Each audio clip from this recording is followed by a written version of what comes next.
बहुत समय पहले एक दूरदराज के राज्य में घने जंगल के बीचों बीच एक महल था। इस महल में राजकुमारी सुरभि रहती थी।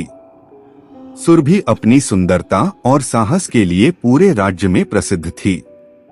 उसे जंगलों में घूमना और प्रकृति के बीच समय बिताना बहुत पसंद था।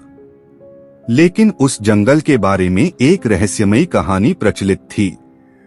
कहते थे कि उस जंगल में एक विशाल नाग रहता था जिसे नागराज कहा जाता था। नागराज जंगल का रक्षक था और उसने जंगल के भीतर एक गुप्त खजाने को छिपा रखा था। जिसने भी उस खजाने को पाने की कोशिश की वह कभी वापस नहीं लौटा। लेकिन राजकुमारी इन बातों पर विश्वास नहीं करती थी। वह हर शाम अकेले जंगल में टहलने जाती, पेड़ों की सरसराहट सुनती और चिड़ियों की मधुर आवाजों का आनंद लेती। एक रात सुरभि ने एक अजीब सपना देखा। उसने देखा कि एक सांप जिसकी आंखें लाल थीं और शरीर सुनहरे रंग का था, उससे बात कर रहा है।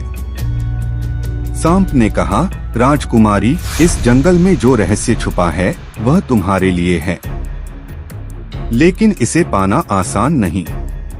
तुम्हें अपनी सबसे बड़ी कमजोरी का सामना करना होगा। सपने से जागने के बाद सुरभि बहुत बेचैन थी। वह इस सपने का अर्थ समझने की कोशिश कर रही थी। उसने तय किया कि वह आज जंगल के सबसे गहरे हिस्से में जाएगी, जहां वह पहले कभी नहीं गई थी। सुरभि महल से निकली और जंगल में प्रवेश कर गई।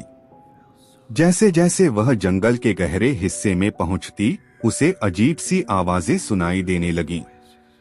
पेड़ों के बीच से सरसराहट होती, मानो कोई उसे देख रहा हो। अचानक उसने एक विशाल पेड़ के नीचे एक अजीब सा रास्ता देखा। रास्ता पत्थरों से घिरा हुआ था और उस पर सांप के निशान बने थे।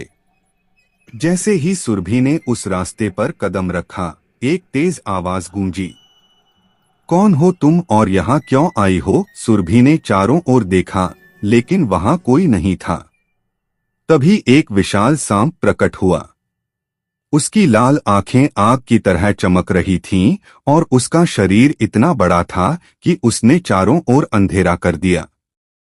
सांप ने गुस्से से कहा, यह जंगल और इसका रहस्य मेरी रक्षा में है। कोई भी यहाँ आकर जीवित नहीं बचता। लेकिन सुरभि ने डरने की बजाय शांतिपूर्वक कहा, मैं इस जंगल से प्यार करती हूँ। मैं यहाँ तुम्हारे खजाने के लिए नहीं आई, बल्कि यह समझने आई हूँ कि इस जंगल में छुपे रहस्यों का सच क्या है। सांप ने उसकी साहसिकता देखकर मुस्कुराया और कहा, तुम्हारे जैसा निडर इंसान मैंने पहले कभी नहीं देखा।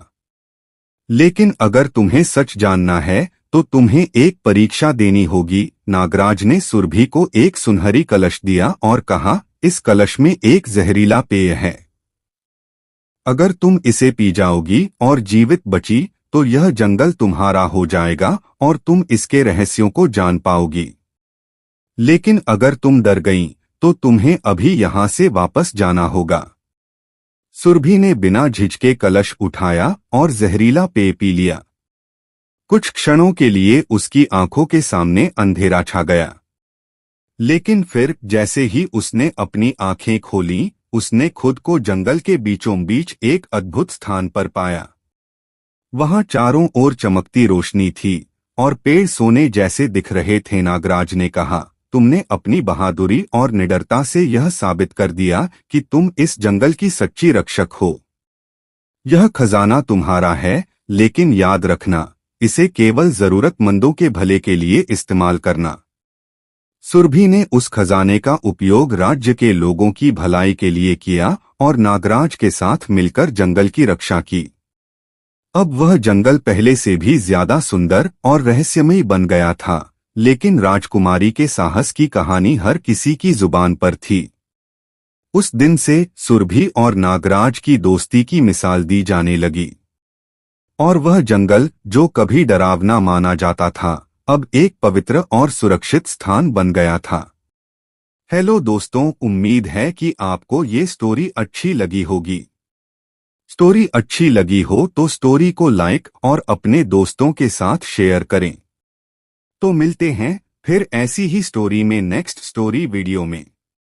अगर आप इस चैनल पर नए हैं तो आप मेरे इस यूट्यूब चैनल स्टोरी अड्डा बाय डीके को सब्सक्राइब करें। Thanks for watching.